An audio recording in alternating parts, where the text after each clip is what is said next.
योगदान है तो माननीय मसीहा कांसीराम साहब का है। और मैं अपने क्षेत्र के नौजवान साथियों से बताना चाहता हूं, इस बात पर मैं एक बात बताना चाहता हूं, संघर्षों के साए में इतिहास हमारा पलता है, जिस ओर जवानी चलती है उस ओर जमाना चलता है। हे मेरे नौजवान साथियों, बहुजन समाज पार्टी वो पार्टी है, अगर सही मायने में आप बहुजन समाज पार्टी में काम करना चाहते हो, सही मामले में बहुजन समाज पार्टी के साथ ईमानदारी से अगर काम करना चाहते हो, तो जो मुकाम अगर आपको हासिल करना है, ये चैलेंज की बात है।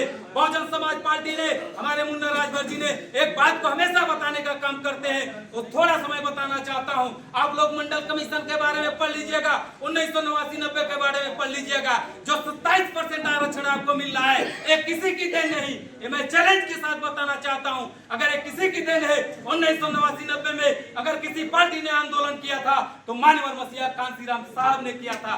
उन्होंने कश्मीर से कन्याकुमारी तक आंदोलन करके, साइकिल चलाकर, रोड क्लब दिल्ली में 45 दिन धरना देकर, हर तहसील और हर ब्लॉक में आकर पूरे देश में अगर मंडल कमीशन की बात किसी पार्टी ने किया तो बहुजन समाज पार्टी और माननीय मसीहा कांसीराम साहब ने किया। इसका आपको एग्जाम्पल देना चाहता हूँ, उदाहरण देना चाहता हूँ।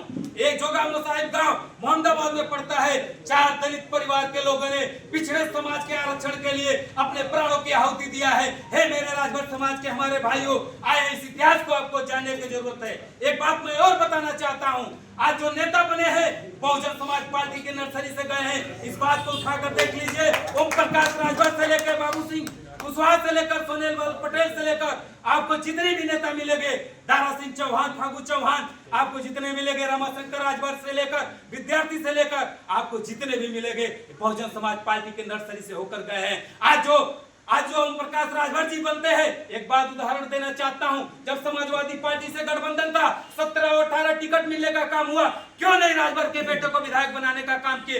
बाप और बेटा बस चुनाव लड़ेंगे और राजभर समाज, हमारा भोला समाज उनको वोट देने का काम करेगा। एक कतई नहीं चलने वाला है। अब राजभर का बेटा भी जान गया है, अपने हक हिस्सा की लड़ाई लड़ने के लिए तैयार है। अगर राजभर को अगर अधिकार कहीं मिलने वाला है तो बहुजन समाज पार्टी है और कोई भी पार्टी नहीं है। राजभर समाज के एक बेटे को प्रधान और जिला पंचायत बनने के लिए कड़ी मेहनत करनी पड़ती है, लेकिन धन्य हो माननीय भान जी, उन्होंने माननीय सुखदेव राजभर जी को विधानसभा अध्यक्ष बनाने का काम किया, जिसके आदेश पर, अगर जिसके आदेश पर मुख्यमंत्री भी बनता है, मुख्यमंत्री भी बोलने का काम करते हैं, ये बड़ी सोचने की बात है। चूहा मारने की दवा रामाचल राजभर जी बेच रहे थे, उनका रामाचल राजभर जी को परिवहन मंत्री से लेकर एक से एक राजभर के बेटे को आपके विधानसभा में कालीचरण राजभर जी को 4 बार बहुजन समाज पार्टी ने टिकट देने का काम किया, 2 बार विधायक बनने का काम किया। ये कोई बनावटी नहीं है। आप लोगों रमाशंकर राजभर जी और राज्य मंत्री का दर्जा प्राप्त था, इसी विधानसभा से थे, जंगीपुर विधानसभा पड़ता है, लेकिन इसी क्षेत्र से आते हैं। ये बड़ी सोचने की बात है साहब, बहुत जल्द से लेटेंगे।